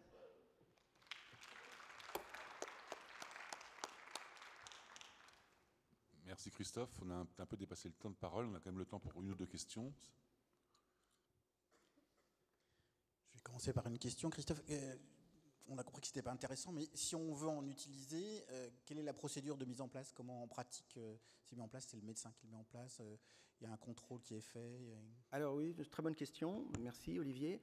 En fait, ça se met assez simplement en place. C'est caoutchouté, donc ça se plie. Il faut faire attention, il faut être très... On a eu les RPC sur l'examen pelvien, donc il faut le mettre délicatement. Globalement, quand ça se passe comme ça se passe généralement sans difficulté, sans douleur. Et une fois que tu l'as mis, alors dans le bon sens, tu vois, hein, une fois que tu pousses avec ton doigt et il va se placer sous le col. Mais une fois que tu as introduit et qu'il est au niveau vaginal, tu pousses avec ton doigt pour le mettre bien dans le col. Alors, est-ce qu'il faut faire des contrôles d'échographie du col? Je ne le crois pas. Alors, l'échographie du col est un peu plus difficile pour voir la longueur parce que ta sonde vaginale doit normalement, si tu veux bien voir le col et pas avoir un cône d'ombre, il faut aller sous le PCR, ce qui n'est pas très agréable pour voir la longueur du col. Mais comme il n'y a pas de bénéfice à faire des échos du col en routine chez les grossesses gémellaires, et une fois que tu as mis ce traitement-là, il n'y a pas de bénéfice, a priori, à mon avis, à le faire à moins d'un symptôme particulier, bien entendu. Je ne crois pas que tu l'aies dit, le calcul du sujet nécessaire que tu as fait pour tes 310 femmes, c'était pour montrer une réduction de combien de pourcents? De 25 à 12%. Donc c'était une diminution par 2, oui. Parce que vous savez, dans tous les essais, là, c'est une diminution de 15 à 25%. Quoi. Oui. Donc il y a peut-être un effet, effectivement, oui. Mais qui est moins important qu'attendu, et c'est qu'en poulant les données, sur cette méta-analyse de données individuelles, qu'on pourra savoir si, effectivement, on peut réduire la prématurité chez ces femmes de 15 à 25% peut-être. Pour l'instant, ce n'est pas encore à proposer aux patientes. En tout cas, bravo. Et puis, on voyait quand même la difficulté. Hein, c'est un PHAC de 2014, on est en 2023. Donc, c'est 9 ans de travail, sans compter la préparation du projet. Donc, c'est beaucoup de travail. Voilà, bravo. Merci. Et une dernière petite question. Tu parlais du consentement du père, mais est-ce que vous avez intégré les paramètres de la sexualité de la patiente après PCR? C'est quelque chose que vous avez... Alors oui, c'est-à-dire, Dans quel sens? C'est-à-dire empêcher les rapports sexuels? Oui, c'est ça. Est-ce que la patiente a encore une vie sexuelle après la mise en place de PCR? C'est quelque chose que vous avez interrogé ou pas du tout? Alors, on n'a pas interrogé, on aurait pu le faire, mais c'est toujours un peu délicat. Non, on n'a pas de recommandation particulière sur ce sujet. Enchaîner avec Céline Scholler qui va nous parler nous rapporter le résultat d'un essai international. ILO, c'est sur la prise en charge de la prévention de la maladie thromboembolique en postpartum. Merci. Merci à l'organisation du coup de me donner l'opportunité de présenter effectivement ILO. Donc ILO, c'est la prévention des récidives de maladies thromboemboliques veineuses pendant la grossesse par héparine de bas bois moléculaire. Et cette étude ILO comparait du coup 2 doses, une dose standard, classique que vous connaissez tous, et une dose intermédiaire. Vous savez que l'incidence de la maladie veineuse thromboembolique, elle est à peu près répartie de façon équitable au cours de la grossesse, avec un tout petit peu plus d'événements sur le 3e trimestre, et puis avec un taux d'événements thromboembolique qui grimpe considérablement dans le postpartum. Le facteur de risque majeur de maladie veineuse thromboembolique, c'est l'antécédent personnel de maladie veineuse thromboembolique, et encore plus si cet événement il est idiopathique ou alors s'il est dans un contexte hormonal qui peut être grossesse, postpartum ou contraception. Alors comment on prend en charge ces patients? Donc là vous avez des recommandations les plus connues, les plus utilisées en France, avec les recommandations françaises qui datent de 2005, revisitées un tout petit peu sur le postpartum pour 2018, les recommandations du Royal College, les recommandations américaines au nombre de 2 et réactualisées, la plus récente est de 2018. Mais ce n'est pas les seuls, il y en a partout dans le monde, vous pouvez continuer comme ça. Et il n'y en a aucune des stratégies thérapeutiques proposées dans la prise en charge de ces patientes qui ont été validées de façon prospective. Et si on lit attentivement toutes ces recommandations, comme elles sont fondées souvent sur très peu d'études randomisées, voire pas d'études randomisées du tout, eh bien, il y a d'assez grosses différences dans ces recommandations. Si on veut résumer ces recommandations pour la population qui nous intéresse dans cet essai, eh bien, si on prend une patiente qui a un antécédent de maladie veineuse thromboembolique et qui n'a pas besoin d'un traitement anticoagulant au long cours, si c'est dans un contexte d'antécédent qui n'avait pas été provoqué ou alors induit par une prise hormonale, eh bien, il faut prévenir le risque de survenue d'un autre événement pendant la grossesse en mettant une HBPN pendant la grossesse et dans le postpartum pendant 6 semaines. En revanche, s'il y avait un facteur déclenchant, c'est uniquement dans le postpartum qu'il faut administrer cette HBPN. Mais ce qu'on retrouve dans la littérature, c'est tout un tas de choses, mais on n'a pas vraiment de dose précise. Et on peut retrouver soit des doses prophylactiques standards, soit des doses intermédiaires. Et dans les doses intermédiaires, rien de vraiment défini. Je vous ai mis ici un copier-coller des conclusions de l'ASH qui sont les dernières recommandations. Elles datent de 2018. Alors, vous ne pouvez pas bien les lire, ce n'est pas grave. Ça n'a pas d'importance. Ce qui est important, c'est que dans les conclusions, il faut more data, more data, more data dans toutes les lignes, pratiquement, parce qu'effectivement, il n'y a pas d'études randomisées dans la grande majorité des cas. Et ce qui est entouré en rouge, c'est le focus qu'a réalisé du coup l'étude ILO. Donc c'est effectivement une nouveauté de 2022, c'est sorti en 2022 pour les résultats, mais c'est moi aussi un PHRC qu'on a obtenu en 2014. Ça a été un essai qui a été lancé par les Pays-Bas au départ. Ils ont commencé 2 ans avant nous. Ils avaient beaucoup de mal à recruter parce que c'est une population quand même très restreinte. Et donc, ils ont à ce moment-là élargi et on est rentré dans la boucle. Et c'est à ce moment-là qu'on a demandé le PHRC. Donc le contexte, prévention de la maladie thromboembolique. On sait que la durée, c'est pendant la grossesse, 6 semaines postpartum, et on avait donc le choix dans les recommandations entre la dose faible ou la dose intermédiaire. Et donc, c'est l'objet de l'étude. On n'avait pas vraiment une définition précise, alors on a choisi la définition de la dose intermédiaire qui était celle qu'on retrouvait principalement dans les recos de l'époque de la CCP. Et donc, pour la dose faible, en France, on utilise majoritairement l'Ovenox. Donc, on avait préconisé la dose de l'Ovenox 4000 unités pour une femme d'un poids de 60 kg à peu près. Et puis, on augmente à 6000 unités lorsqu'elle dépassait 80 kg. Pour une dose intermédiaire, c'était une dose qui était comprise entre la faible dose et la dose curative, et c'était adapté au poids, et c'était en gros la moitié de la dose curative. Donc pourquoi on était obligé de mener ces essais? Parce que les recommandations reposent donc sur des études principalement observationnelles, pas d'études randomisées qui étudiaient ces deux doses, pas de définition non plus claire de ces deux doses, et donc ce qui fait que ces recommandations étaient de faible grade, 2B, 2C à l'époque. Donc il y avait nécessité de faire cette étude randomisée de grande envergure. L'autre motif, c'est qu'on savait qu'il y a environ 6% d'échecs, donc des patientes qui vont récidiver dans 6% des cas avec une faible dose. Et donc notre hypothèse, c'était qu'on aurait une meilleure efficacité avec la dose intermédiaire d'HBPM par rapport à la faible dose, sans pour autant avoir des complications hémorragiques en particulier. Donc notre objectif principal, c'était de comparer chez les femmes enceintes qui avaient des antécédents de maladies veineuses thromboemboliques l'efficacité de la dose intermédiaire par rapport à la faible dose, donc pendant la grossesse et jusqu'à 6 semaines de postpartum. Et puis les critères d'évaluation principaux, c'était donc la survenue d'un événement symptomatique pendant la grossesse et les 6 semaines qui devait être confirmé objectivement. Et ça pouvait être une embolie pulmonaire, une thrombose veineuse profonde, une thrombose veineuse superficielle, et puis tous les autres sites, thrombose veineuse cérébrale et autres. Les objectifs secondaires, c'était donc de comparer pour les deux doses l'efficacité durant la grossesse et jusqu'à 3 mois postpartum et la tolérance.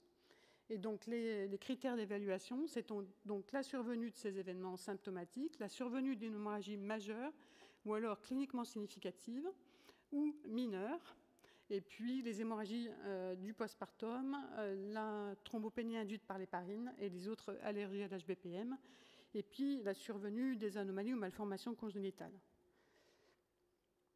Donc le design de l'essai, c'était une étude internationale en ouvert, randomisée, donc 70 centres ont participé, donc 9 pays, avec comme point fort un comité indépendant d'adjudication qui, lui, était en aveugle du traitement. Donc les patientes étaient randomisées avant 14 semaines entre la dose faible ou la dose intermédiaire. Elles étaient traitées toute la grossesse, les 6 semaines du postpartum, puis surveillées à 3 mois, ou avec une mesure du coup des critères d'efficacité et de sécurité. La dose intermédiaire, c'était 1 fois par jour, ajustée sur le poids pendant la grossesse, et c'était donc environ la moitié de la dose thérapeutique. Comme c'est un essai international, toutes les héparines ont été utilisées, ce qui permet du coup d'avoir une bonne reproductibilité de cette étude dans le monde entier, puisque vous retrouvez ici tout ce qui peut se faire en HBPM de façon classique. Chaque pays utilisait le produit dont il avait l'habitude. Pour la dose standard, celle qu'on connaît, nous on utilisait donc plutôt l'enoxaparine avec 4000 unités, et si plus de 100 kg, c'était 6000 unités. Je crois que j'ai dit 80 kg tout à l'heure, c'était 100 kg. Sinon on en aurait eu un paquet à 6000.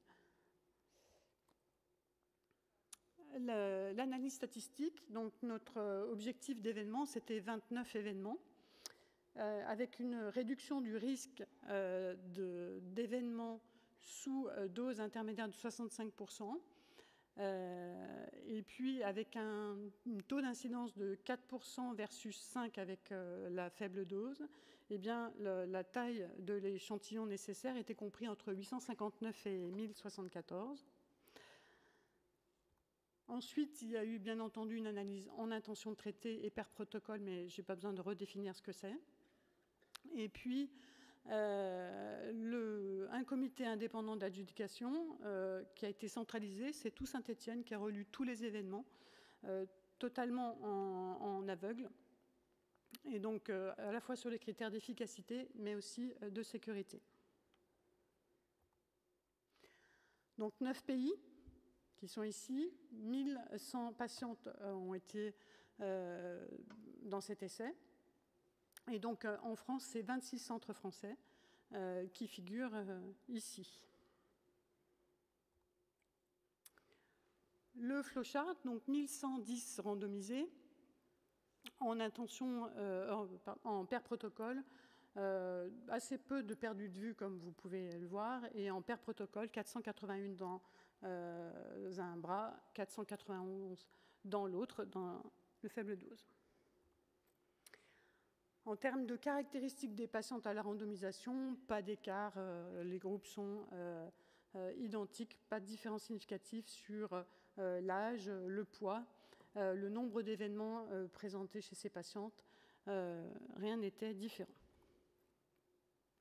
Alors les résultats, les voici. Sur les 1110 femmes, eh bien, il n'y a pas de différence statistiquement significative entre l'utilisation d'une dose intermédiaire et d'une dose faible. Il y a une réduction, mais non significative. Le seul cas où il y a une réduction significative, c'est lorsqu'on fait un critère composite de thrombose veineuse profonde et les thromboses veineuses superficielles. Inversement, est-ce qu'il y a une augmentation du risque d'événements hémorragiques, que ce soit des événements majeurs ou des événements mineurs ou cliniquement significatifs? Il y a une augmentation, mais non significative dans le groupe dose intermédiaire. Maintenant, si on regarde un petit peu en détail les événements. Donc, sur les événements thromboemboliques, il y a une différence significative avec une réduction des embolies pulmonaires et puis une réduction significative aussi des thromboses veineuses superficielles lorsqu'on met une dose intermédiaire. Mais attention sur le nombre d'événements. En partant de 29 événements, les embolies pulmonaires, vous en avez 1 et 7 dans l'autre groupe. Donc c'est à prendre avec beaucoup de bémols. Maintenant, ce qui nous paraît peut-être finalement un résultat qui n'est pas inintéressant, on a comparé la grossesse et le postpartum pour voir s'il y avait un intérêt sur une période ou non. Au cours de la grossesse, il n'y a pas de différence significative entre la dose intermédiaire et la faible dose. En revanche, peut-être que la dose intermédiaire apparaît plus efficace dans le postpartum en réduisant les embolies pulmonaires, le critère composite thrombose profonde et thrombose superficielle et les thromboses superficielles, et ça de façon significative dans le postpartum. Donc les forces de ILO, c'est que c'est la plus grande étude randomisée chez la femme enceinte avec des antécédents de maladies veineuses thromboemboliques. Tous les événements ont été documentés de façon très rigoureuse avec un comité donc totalement indépendant et aveugle du traitement. On a eu très peu de perdu de vue dans cette étude. Et donc c'est une étude internationale, multicentrique qui est assez pragmatique. On essaye de répondre à la question « quelle dose ?» et on y répond. Et c'est une étude qui est assez généralisable puisqu'on utilise les HBPM que tout le monde utilise dans chaque pays. Les limites, c'est que c'était en ouvert. Il y a eu quelques violations de protocole qui étaient surtout en fait dans le postpartum avec des arrêts plus précoces avant les 6 semaines, que ce soit dans le groupe low ou dose intermédiaire, hein, peu importe. Ensuite, je vous avais dit qu'on avait pour notre calcul du nombre de patientes une estimation de la réduction de notre risque. On attendait normalement 65%, mais en fait c'était une version très très optimiste, puisque dans ce qu'on observe ici, c'était seulement 31% de réduction du risque. Donc notre étude manque de puissance. Pourtant, il a fallu déjà, vous avez fait le calcul, 2014-2022, pour pouvoir inclure et avoir toutes ces patientes. Donc là, on y serait encore et encore et encore. Ensuite, le nombre d'événements, il a aussi été inférieur à ce qui était attendu. On en a eu 27 au lieu des 29 attendus. Donc, pour conclure sur ILO, la dose intermédiaire ne réduit pas le risque d'événements thromboemboliques par rapport à la dose prophylactique. On a enfin des données sur le risque absolu de maladie veineuse thromboembolique pendant la grossesse. Il est donc de 2%, et ça malgré le traitement prophylactique. Et en postpartum, il est de presque 3%. Et il n'y a pas de différence non plus sur les événements indésirables. Donc il n'y a pas de différence significative sur la dose intermédiaire, mais sur les 1100 patientes, on voit que ça réduit tout de même le risque d'embolie pulmonaire, de thrombose veineuse superficielle et de thrombose profonde, mais ça surtout dans le postpartum de façon significative. Donc l'impact en pratique de l'étude ILO, c'est que déjà pendant la grossesse, la dose faible, c'est la bonne dose, c'est suffisant pour prévenir le risque de récidive. Ça permet du coup de faciliter l'accès à la péridurale, puisque dans la dose intermédiaire, il n'y a aucune recommandation pour quand doit-on arrêter la dose pour pouvoir poser la péridurale. Donc on appliquait les recommandations d'un traitement curatif, mais du coup ça a limité quand même l'accès à la péridurale dans le groupe intermédiaire. Et donc l'autre intérêt aussi, c'est que ça réduit les coûts, c'est un petit peu moins cher. Ainsi. Dans le postpartum, en revanche, la dose intermédiaire apparaît peut-être plus efficace, sans pour autant augmenter de façon significative les événements indésirables. Mais par contre, cette nouvelle hypothèse, elle nécessite un nouvel essai randomisé. Donc merci à tous, parce que vous êtes un grand nombre ici à avoir participé dans l'étude ILO et recruté aussi grâce au GROG. Et donc pour la future étude, il faudra encore repasser par le GROG, mais je ne sais pas si elle aura lieu. Voilà.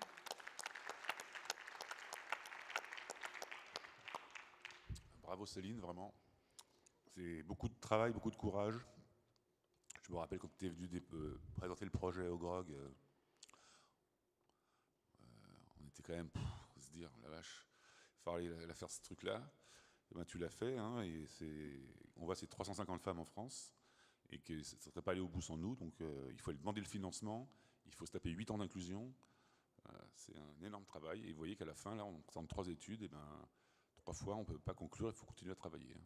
Donc, mais c'est bravo. Et est-ce que tu penses, alors moi j'ai une question tout de suite qui me vient, moi, tu penses que là, quand tu as montré les recommandations internationales, tu penses que ce que tu viens de dire ne pourra pas, ta conclusion que je trouve tout à fait équilibrée, ne va pas pouvoir, finalement, ce ne sera pas ça la recommandation qui va être découlée de cet essai, et tu penses vraiment que les gens vont attendre un nouvel essai, sans doute, pour pouvoir recommander d'augmenter un peu la dose dans le postpartum lorsqu'il y a cet antécédent?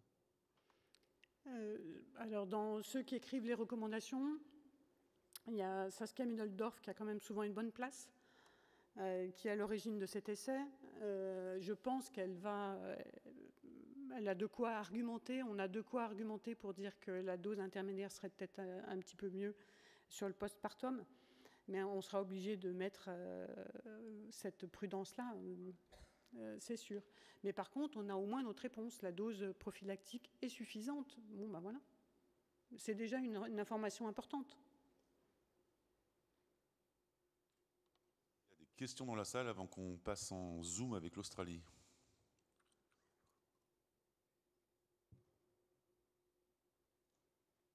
Parfait, merci. Je ne sais pas si la technique va me dire qu'on peut commencer avec l'Australie ou il faut attendre ou je ne sais pas quoi.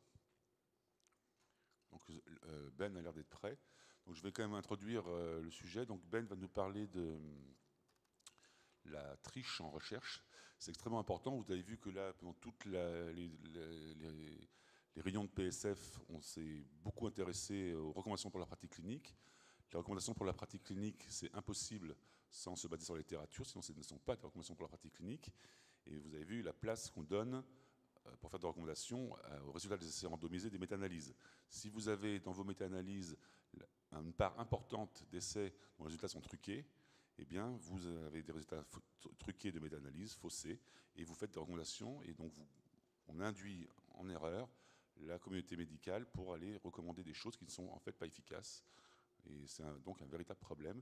Donc c'est fondamental qu'on puisse pouvoir traquer, repérer et éliminer des méta-analyses les données qui sont faussées.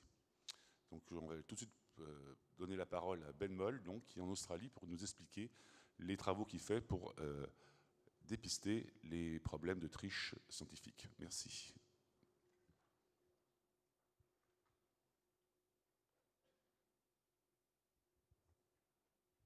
Bonjour Ben, je ne sais pas si tu nous entends. Hello. Yeah, Hello Ben. So you can go. Okay, thank you. Just starting my presentation. And good afternoon to everyone from Melbourne. It's already Saturday morning here. Early in the morning, just to confirm that you can hear me and see my slides. Yes, we can read your slide and we can hear you very well. Okay, thank you so much. Well, I'm sorry I'm not with you, but for many reasons. I mean, the distance from Melbourne to France is too long, but it's important to discuss this issue with you. I'm grateful for the opportunity to discuss research integrity, and at the same time, it's not a moment to be happy because it's an issue of concern. My conflicts of interest are here. I don't think they're related to what I'm going to tell. And I will discuss the problem, the magnitude of the problem of fabrication. How do we deal with it? And then discuss next steps. All that's open, and I look forward to discussion. So to make clear what we talk about, I taught falsification and fabrication, which is here in a slide on wrongdoing. So this is a paper from Mario Malitsky, who says there is intentional and non-intentional mistake, and there is error and fraud. And if you look at non-intentional error, then we make mistakes in wrong observation, analysis, etc. I myself have published 1,500 papers, and I'm sure there will be mistakes in there, but they're non-intentional. But then on the other side of the spectrum, there is illegal human experiments, and then straight above that, there is fabrication and falsification. So what do I mean with that? I could give many examples, but I will not do that. But one example is two studies published in Fertility and Sterility, which is a main journal in the field of reproductive medicine. They have one shared author, Hesham El-Hinani. These are two RCTs that are published 5 years apart, one in 2005, one in 2010, completely different topics. But if you compare the numbers, then you see actually that the table of 2010 seems to be copied from the table of 2005. So there is a 28.4, 28.4. The red dots are 1 digit wrong. But then here, look, for example, at 360.3, that is exactly the same. So I think that at least this second study is not done, but that these authors have copied their data from the earlier table. You can see also that the patient numbers 115 and 75 are completely different. So, I mean, this would be worrisome maybe from an individual perspective, but not really worrisome if it would happen incidentally. So it's important to estimate how big this problem is. If we go by retracted papers, then I think we're not going to be reliable because retraction is happening very rarely. It's a very complicated process, and we'll talk about that more. But if you look at the number of retracted papers, then you could be reassured that this problem is not so big. But there are other sources. This is work from John Carlisle, who is an editor of the Journal of Anesthesiology. And he, as an editor of the journal, has systematically assessed the data underlying randomized clinical trials from several countries. And he estimates that from the trials that were submitted to his journal, between 30 to 90% have false data, and zombie, which means completely fabricated, is low in South Korea, but can be as high as 70% in Egypt. And then John Ioannidis wrote an editorial on that, and he extrapolated the data from Carlisle, and he said, well, if that is actually true for our home field, then we could see hundreds of thousands of randomized clinical trials. So what about obstetrics gynecology? Back to our field. One good way of assessing this problem is looking at individual participant data meta-analysis. And that is a type of meta-analysis where not the data from the manuscript are used, but the data from the original data are asked from the authors. And in this case, that is done for progesterone in the prevention of preterm birth. So you see the flowchart here. And out of 49 studies that could deliver IPD, 31 only did so. And if you look where these studies came from, then Europe did quite good, 9 out of 10 shared data. North America was good, 14 out of 15. Australia was the best, 100%, 1 out of 1. But the problem, unfortunately, is in North Africa, Egypt, and the Middle East, where only a low percentage of the authors is willing to share data. And I think that has to do with the fact that these data are not there or they are completely unreliable. This is a completely other topic, infertility, endometrial scratch prior to intrauterine insemination. The studies are coming from these countries. So this is a meta-analysis by Dr. Majed. But when we approach the authors, then we only have 4 authors who are willing to share data, 3 from India, 1 from the UK. And if we look at the scratching studies for IVF, then there is a similar pattern, although not as drastic, but a lot of authors are not willing to share data.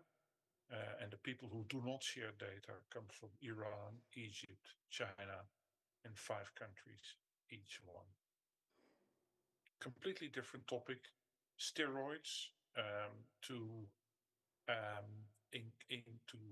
prior to cesarean section to improve lung ripeness. There are 4 big studies in the Cochrane meta-analysis, but we have challenged these studies.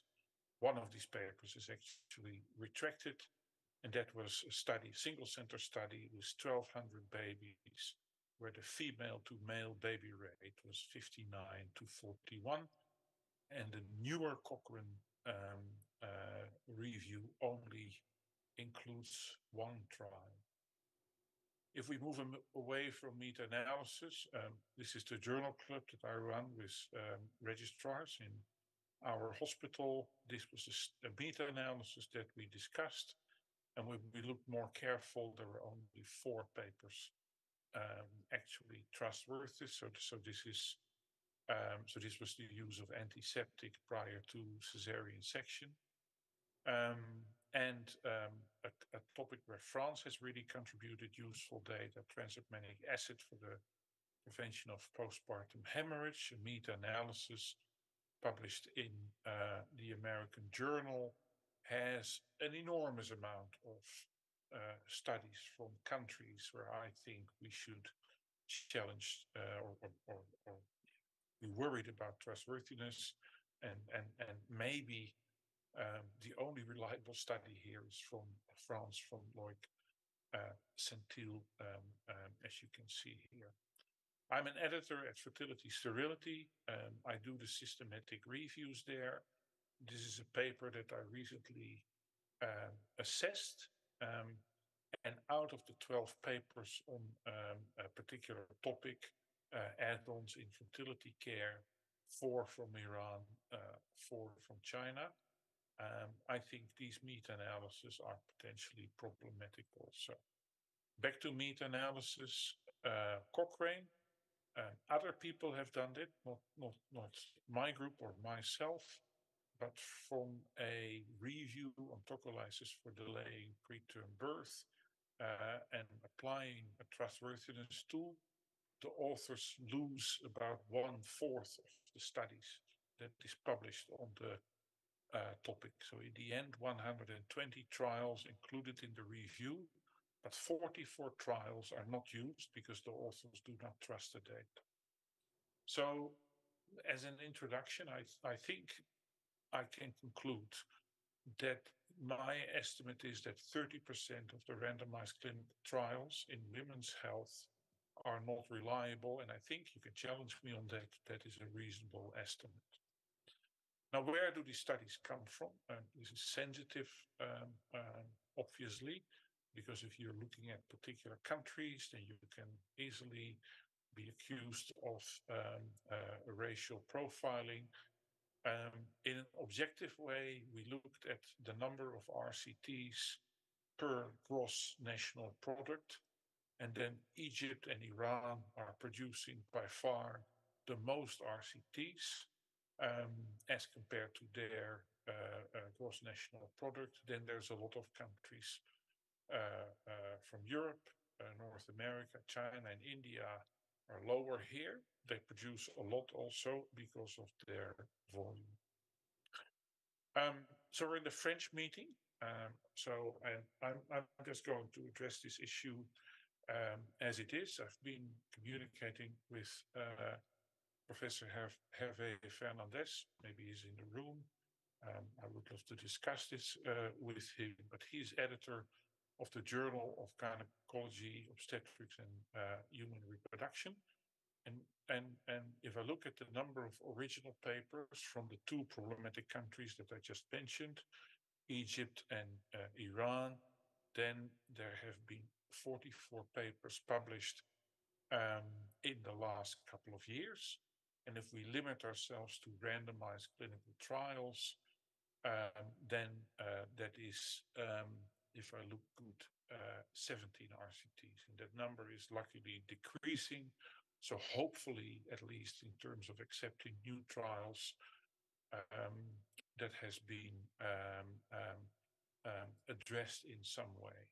So I've written to Professor Hernandez 15 different papers with expressions of concern from my side, and I have published in the journal also my concerns on the work of Dr. Torki, together with a student, Maya Miatlin.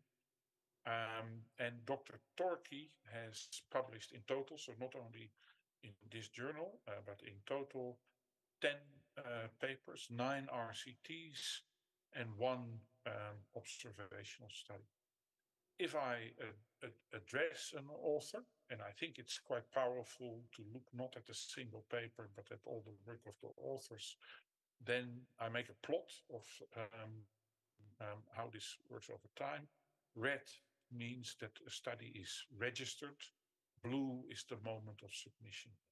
So he published one study with Dr. Majet that was not registered, and then he registered studies. And then suddenly he registers a lot of studies at the same time. So that is end of 2017. And these studies are actually published much later as compared to they are completed. So the completion time is much shorter. So two of these studies have been retracted at the moment for problems. One study had clearly plagiarism, 40%.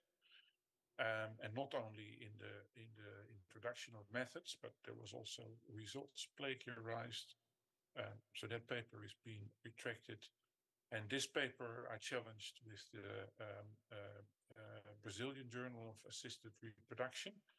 And when original data were assessed and examined by independent experts, it was concluded that these data were not reliable.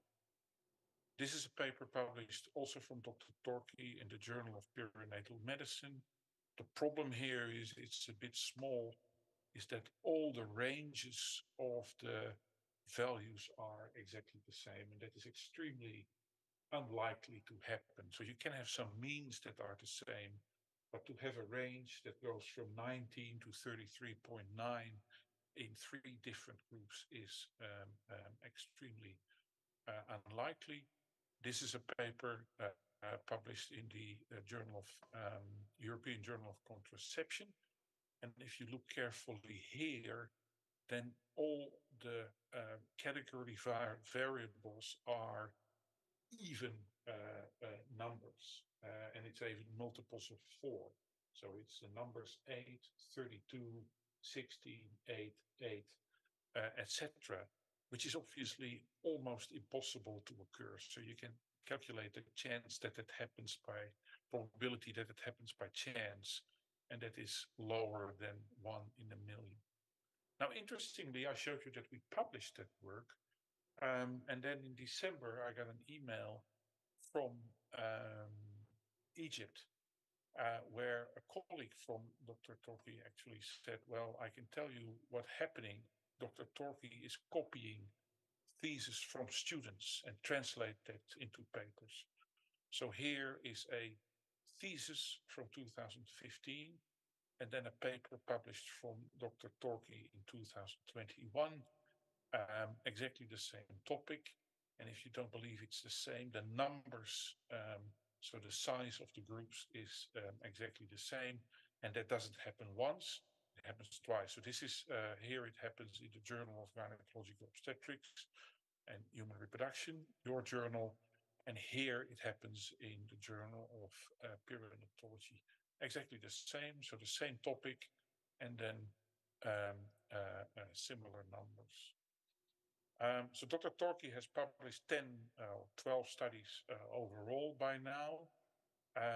Some editors are really not responding. I want to share this with you. So this is a paper also from Dr. Torquay, published in Geburtshilfe and Frauenheilkunde, so a German top journal. And the editor responded, well, we're not going to respond. We keep it this way, no further action. So one other example also for your journal, progesterone to prevent recurrent miscarriage. There, if you compare the Cochrane reviews over time, then the conclusion changes. Initially, the conclusion was it works. Now it only works in women with abnormal bleeding and a couple of miscarriages, and that's because some papers have been retracted. This is the paper by Dr. Ismail and Dr. Abbas. It has been retracted because I had seen it for another journal. When it was submitted, I identified problems, and then the authors changed things in the next submission. But this Dr. Abbas actually has published 10 papers in your journal in France. Here is Dr. Abbas in Google. And interestingly, I wrote actually to his institute this week, and the chair of the ethics committee says, I'm not going to respond. We only accept official complaints from journals. So here is really some action, I would say, for your journal. So what can be done on this problem? I think it is not that complicated. There is a whole COPE, Committee of Publication Ethics regulation that tells you what to do. But I would say just ask for the raw data and the ethics documents if there are a problem after 4 weeks, because usually there's no response coming. Ask again for the data. And if the journal does not get the data, publish in, or if the journal does not get the data from the authors, publish an expression of concern. There is, however, a lot of anxiety among editors. I had a good correspondence with Dr. Fernandez in the beginning. Later on, he became completely quiet. Maybe I'm too annoying. I don't know that. This is a response from Springer when we try to publish the work of Dr. Rezek. For one paper, they said you need to make changes in the language, and the manuscript will have to go for an external legal read at the cost of a journal because they're afraid. And on another paper, this was actually on a paper of Dr. Resk, the editor, after accepting the manuscript, says that the Springer Nature has informed him that for legal reasons, for the editor, for the authors, for the journal, and for the publisher, they are not going to publish the problems with the paper. And as this is a sensitive legal assessment, I ask you not to share this confidential correspondence beyond yourselves, which obviously I'm not going to do. I am actually completely not afraid for all these claims. I will give you an overview of the successful legal claims of authors made to publishers or editors for an expression of concern or retraction. That is completely empty, right?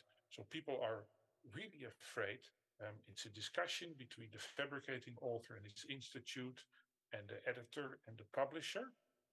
And the interest of science and the interest of the patient seems completely not on the table for me. It is, however, a painful process. What has happened over the last couple of years is that because I speak out, other people, probably the fabricators, have challenged my work, specifically in collaborations with other people. So all my papers that I've published with Chinese and Vietnamese and South African and Brazilian authors in major journals have been assessed.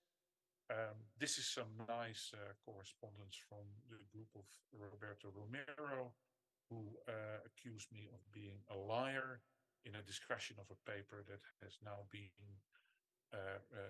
retracted. And this is Dr. Fawzi, who announces that he has assessed all my work. To show you, and I'm going to conclude how serious this problem is, this is a randomized clinical trial, methyldopa nifedipine versus no medication for the treatment of chronic hypertension. Huge trial. Almost 500 patients or 500 patients randomized single center. Together with George Sada, I expressed concerns about that study, not knowing that actually a year later, the same authors, so this is Dr. Rezek and this is Dr. Rezek, would publish a similar study with, again, similar groups, methyldopa and no medication. But here, nifedipine had been replaced by labetalol. So for your understanding, he claims that these two RCTs were done in the same center at the same time.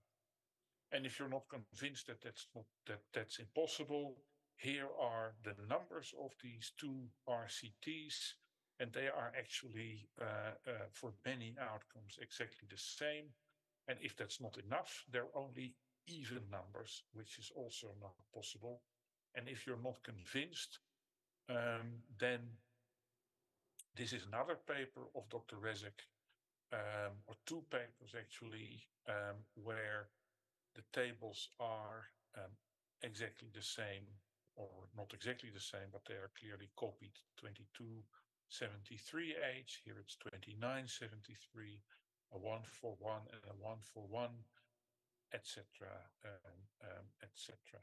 So I really cannot believe that these papers are not, kind of immediately or very fast retracted, and you can expect what's going to happen. Of course, it ends up in meta-analysis. So I've written to the American Journal of ONG. I said, we are Boeing, who know that the software of our planes isn't good, and we're still flying them. I'm going to conclude. I hope that with this talk, I generate discussion. I'm very keen also to have more communication with Dr. Hervé Fernandez, and maybe you are able to communicate. I think he is blocked by Elsevier in responding, but the journal, your journal, really has to improve, I think, because this silence isn't good. So I'm going to close, and I'm going to be a bit blunt. I'm sorry, I'm Dutch. If we are not going to solve this problem, then there are four causes. We're ignorant, we're indifferent, we're incompetent, or we're corrupt. So I believe that we should not be ignorant anymore. And I think we really should solve this problem. And if we don't do it, then you can choose which flavor remains. And with that, I give it back to the chair. Thank you.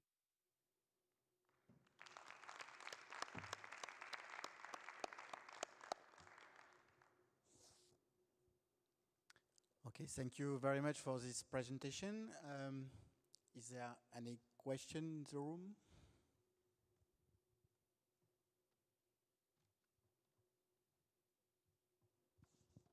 Allez-y. Hi, my name is Sophie Alexander, and I've been lucky to be either the national coordinator or even the general coordinator for various European funded randomized trials in pregnancy. For all these data, for all these trials, we have masses of data in different countries, and none of these countries have got, except the UK, have got appropriate funding for conservation, be it of paper data or of electronic data. And electronic data, as you know, the system's changed, so it's not a good idea to have masses of floppy disk. So my problem is that if you want to have access to data, randomized trials are going to be even more expensive than they are. Mm-hmm. Yeah, thank you for that question. I think it's important to realize where your study is coming from. I mean, this is a sensitive topic, but if these studies are done in an area with good governance, then I'm actually not so worried, and I trust these studies. You also say that you have good funding. So that means, I assume, that you have a good network and that you do the study with multiple colleagues. And that means that I am, although I don't know you, I trust these data. The reason I distrust the studies that I just showed is that from the outside, and I showed that already to you, there are a lot of problems with these studies. So studies that clearly copy from previous studies, studies that have only even numbers in it, studies that copy from a thesis from a student that is not related to them. For me, really, that is an indication that there is something wrong with that. And if then we don't have the data in that case, I am afraid that we should not use those studies. So that's my answer on your question. And then the other answer is, I think that it is worrisome that data storage and sharing of data in the regulations almost all over the world are going to be so complicated that's not possible anymore. I think that is actually not serving what we want to achieve. So that's my two answers. Hi Ben, it's Christophe. Thank you for your topic. My question is concern El Rafay and colleagues' paper on vaginal progesterone to prevent preterm birth. I remember that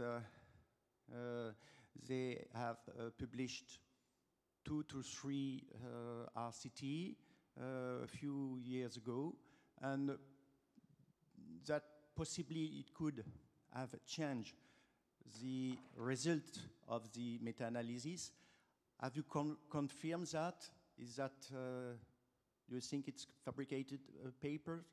Well, I'm sure that it's fabricated. So the story with this paper is also that I had seen as an editor for another journal, and then the authors changed things.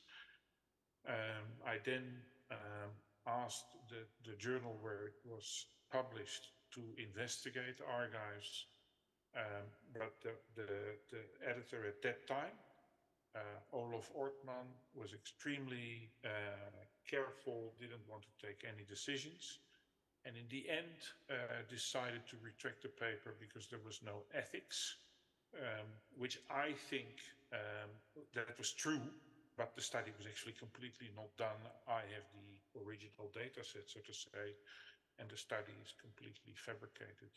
And here is the problem, I think, is that El Rafay comes from Mansoura, publishes with Badawi, and I think Badawi, Abu Hashim, El Rafay, Abdel Afas, Shokir together have 30 retracted papers now. Last week, the thesis of Badawi was retracted from the University of Utrecht. I believe that the thesis from Abu Hashim from Brussels University is going to be retracted very soon also. So why are we not retracting all the papers, or at least labeling them with an expression of concern from that institute? And that's also a question that I have to Professor Fernandez. As stated, I don't know if he's in the room or he's listening, but I really cannot understand that the papers from these authors in his journal stay unmarked for such a long time. I have seen some data through him also in the beginning of our correspondence. I believe he's blocked by Elsevier now, but the data that I saw were also, in my opinion, proving fabrication. Okay, and Ben, it's Thomas Schmitz. Hervé Fernandez is not in the room. He left at noon. We know some of the obstetric editor of the journal, and we will talk to them as soon as possible to. Thank you. To ask Hervé to do something, because it's effectively a huge problem. And also to be known that they decide with Kabyle Lorey that she is also in the editor committee of the white French journal, Journal Gynécologie, Obstétrique, Biologie, Reproduction. They decide with Elsevier to put a committee of integrity research, that will be possibly me also. And for this journal, it will begin at the end of this year, but it's a beginning. Okay, and the end of this year means December 2023. Well, that's a bit Great. of a long time. I'm going to follow up with some emails on that because I think it should happen earlier. So thank you very much again, Ben. There is no more question in the room. Oh, excuse me, there is one more question. Hello, good morning. According to your experience, what can you tell us about the quality of Chinese papers? My own experience is reasonably good. I work with Chinese authors, and I obviously pick my groups, and I also make sure that the studies are really, really done.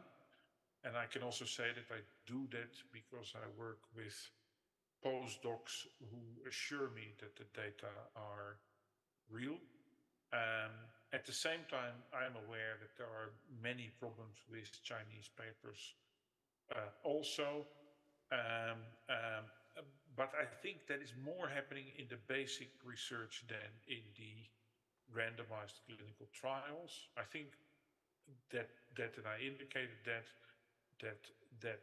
because China and also India are such big countries, that even a relatively small percentage of problematic Chinese studies will still generate a lot of problematic papers. But I see them less than the ones from India and from Iran and Egypt.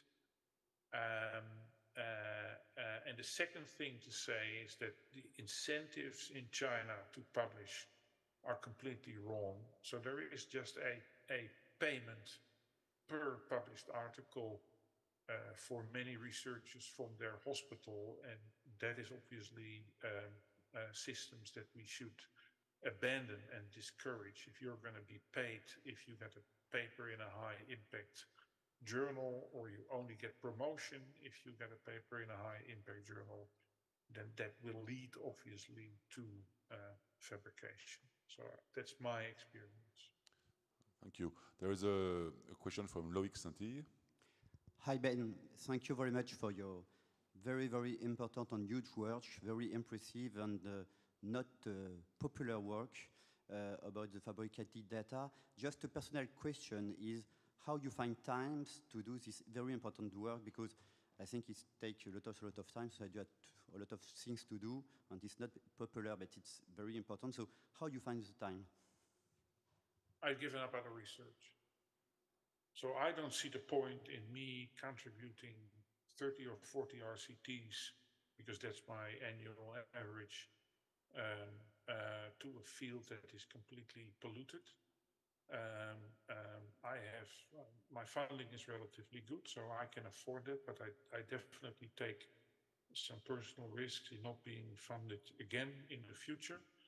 But I think this problem has to be solved, and I actually refuse to be part of a community that accepts this. And I hope that other people will stand up. So we are going to see each other hopefully soon in San Francisco. I look forward to that. But I would really hope that you, with Hervé Fernandez, where I'm actually quite sure that he's a good guy and he wants, but that you overcome the problems with Elsevier and just speak out and solve this issue. It's not that difficult, I would say, if we all say that what we see here and what I just showed you is wrong. But I hope that we can continue that discussion in San Francisco. Yeah, with pleasure. We will, and we know we will do the same for the BMC pregnancy childbirth. It's quite a huge problem for this also journal. So I read your email. Yeah, so we will. I saw some other. And I would like to say to the audience that I thank you very, very much for your support for our GWOG Research Network for the editorial of the Lancet. So thank you again very much, Ben. Yeah, pleasure.